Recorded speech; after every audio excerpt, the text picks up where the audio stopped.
দিবেন। আমি ধরুন একটা জমি বা ফ্ল্যাট বা গাড়ি বা আমার কিছু বাড়তি আয় হলো, আমি আয়কর রিটার্নে সেটা না দেখিয়ে পরের বছর যদি দেখাই, সেটা কি আমাকে ট্যাক্স কম দিতে হবে? মানে ধরেন যে বছরে সেটা দেখানোর কথা আমার রিটার্নে, সে বছর আমি দেখালাম না, কারণ সে বছর দেখালে আমাকে 30% দিতে হবে। আমি কি করলাম, ইচ্ছা করে ভুলে গেলাম, ভুলে গিয়ে ওটা আমার অপ্রদর্শিত আয় বা সম্পত্তি হয়ে গেল। আমি ইচ্ছা করে ভুলে গিয়ে যদি পরের বছর দিই, তখন কি আমাকে সেটা 15% দিতে হবে? বিষয়টা কি এমনভাবে এই বাজেট ব্যাখ্যা করছে, এমনভাবে কিছু বলছে? ধন্যবাদ আপনাকে এবং আপনার সাথে দর্শকদেরও ধন্যবাদ। আমাকে এত সময় দেওয়ার জন্য ধন্যবাদ, আবার কঠিন প্রশ্ন করার জন্য ধন্যবাদ। আপনি খুব প্রথমেই একটা খুবই স্পেসিফিক ইস্যুজে চলে গেলেন। ব্যাপারটা যেটা দাঁড়ায়, বাংলাদেশের মূল এই বিষয়টার মূল থিঙ্কিংটা কোথা দিয়ে এসেছে আমি ওইটা তারপর বলি, তারপরে আপনার এক্স্যাক্টটা যায়। আমাদের দেশে আমরা বলছি বা সবাই বলছে যে আমাদের দেশে টাকা পাচারের একটা বড় সমস্যা তৈরি হয়েছে। এখন টাকা পাচারের সমস্যা অর্থাৎ টাকাকে কোনো মতে বাংলাদেশে রাখতে দিতে হবে, রাইট? আর না হলে টাকা বিদেশ চলে যাওয়া এখন খুব সহজ। আমরা জানি সেটা ইউরোপ হোক, আমেরিকা হোক, সিঙ্গাপুর হোক, মালয়েশিয়া হোক, দুবাই হোক, টাকা নিয়ে যাওয়া কোনো ব্যাপার না। তা এখন টাকা বাংলাদেশে রাখার যদি সব দরজা আমরা বন্ধ করে দেই, তাহলে সেটার একটা ইম্প্যাক্ট আমরা দেখি মানি লন্ড্রিংয়ের উপরে পড়ে। সেই জায়গা থেকে হয়তো চিন্তা করে একটা উইন্ডো রাখা হয়েছে যে একটা আনডিসক্লোজড ইনকাম বাংলাদেশে যেন মানুষ ট্যাক্স ফাইলে রাখতে পারে। এখন এইটা নিয়ে একটা ব্ল্যাক অ্যান্ড হোয়াইট ডিবেট চলছে, একটা এথিক্যাল নন এথিক্যাল ডিবেট চলছে। এই জায়গায়ও জনগণকে একটু স্পষ্ট করা উচিত। আপনি যে সুন্দরভাবে উপস্থাপন করলেন যে আমি গত বছর যদি একটা জমি বিক্রি করে থাকি, জমির বুক ভ্যালু এক জিনিস আর বুক ভ্যালুর উপরেও আমি পাই, ওইটা সাধারণত ব্ল্যাক মানি বলাটা ওইটাকে ভুল হবে। এটা আসলে আমাদের সিস্টেমের জন্য আনডিসক্লোজড ইনকাম।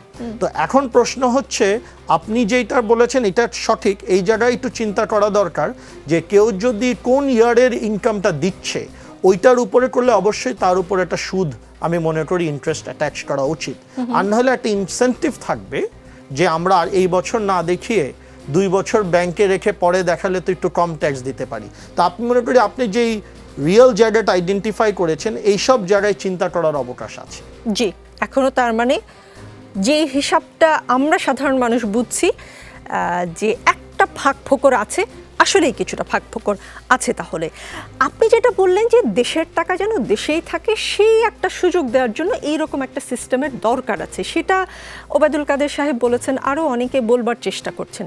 কিন্তু বিষয়টা আসলে সহজ করে আমরা বুঝতে পারছি না। কেন বুঝতে পারছি না? আমাদের কনফিউশন ক্রিয়েট হয় যখন জাতীয় রাজস্ব বোর্ডের চেয়ারম্যান আবু হেনা মাহমুদ রহমাতুল মুমিন সাহেবের মতন লোকজন বলেন যে কথায় কথায় বলা হয় কালো টাকাকে প্রশ্রয় দেওয়া হচ্ছে, কিন্তু কালো টাকা যারা তৈরি করেন তারা দেশের অভ্যন্তরের অর্থনীতিতে ব্যবহার করার জন্য করেন না।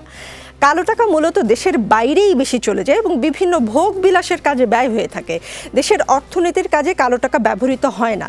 তিনি বলেছেন বিভিন্ন কারণে অপ্রদর্শিত কিছু সম্পদ থাকতে পারে, অসতর্কতার জন্য বা অজ্ঞতার কারণে বা অন্যের মাধ্যমে আয়কর রিটার্ন দেওয়ার কারণে অনেকের সম্পদের তথ্য অপ্রদর্শিত থেকে যায়। সেক্ষেত্রে অপ্রদর্শিত আয়কে প্রদর্শিত করার জন্য একটা চান্সেস রাখা, কিন্তু মূলত যেই উদ্দেশ্যে যে কালো টাকাটা দেশে থেকে যাবে, সেই উদ্দেশ্যে তিনি বলছেন সেই উদ্দেশ্য কখনোই সফল হয়নি আগে, এবারেও হবে না। তাহলে কার জন্য রাখলাম এই সিস্টেম? এখন বিষয়টা হচ্ছে এই কথাটা যে আছে যে এটা আগেও কখনো ওইভাবে ব্যবহার হয়নি, এই কথাটা কিন্তু সঠিক। এবং এইটার কারণ হচ্ছে আমাদের ইনস্টিটিউশনাল কিছু দুর্বলতা আছে। আমরা দেখা যায় যে এইসব জায়গায় যখন এই ধরনের অ্যামনেস্টি দেওয়া হয় বা এই ধরনের সুযোগ দেওয়া হয়, সেই ব্যক্তি চায় তার নামটা যেন কোথাও না বের হয়ে যায়, বা তারা চায় যে রেট্রোস্পেক্টিভলি 4-5 বছর পর যেন তাকে আপনি আবার হ্যারাসমেন্টে না ফেলান। কিন্তু আমাদের দেশে রেট্রোস্পেক্টিভ হ্যারাসমেন্টের একটা জায়গা থাকে, এবং এমনও থাকে যে আপনি কালো টাকা যদি সাদা করে থাকেন, আপনার নামটাও কিভাবে জানি মিডিয়াতে লিক হয়ে যায়। তো এই ইনস্টিটিউশনাল যে সেফগার্ডগুলো দরকার এরকম একটা পদক্ষেপকে কাজে লাগানোর জন্য, সেটা আমরা কখনো ঠিকভাবে দিতে পারিনি।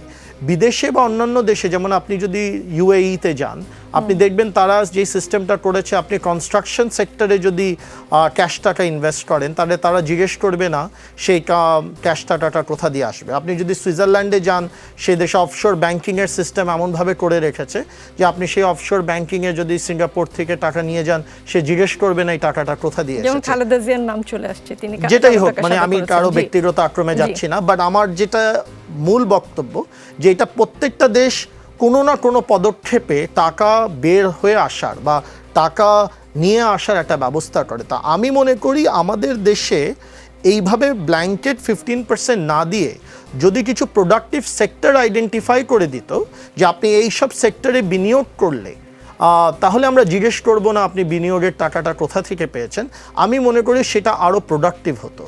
এখন যেটা হয়েছে যে আপনি হঠাৎ 15% 1 কোটি টাকার উপরে দিয়ে দিলেন, 85 লাখ টাকা ব্যাংকে রেখে তারপর আপনি ইন্টারেস্টটা এনজয় করবেন। এখন এই ধরনের সুযোগ তৈরি হয়েছে। এইটা না করে যদি এরকম করা হতো যে আপনি রিয়েল স্টেট সেক্টরে ইনভেস্ট করেন বা এই সেক্টরগুলোতে ইনভেস্ট করেন, তাহলে will not ask any question, তাহলে ইকোনমিক মানে টাকাটার আরও উৎপাদনশীল একটা ব্যবহার হতো। সো আমি মনে করি এই সিস্টেমটাকে ইমপ্রুভ করার আপনি যেভাবে বলেছেন আরও অনেক সুযোগ আছে। জি।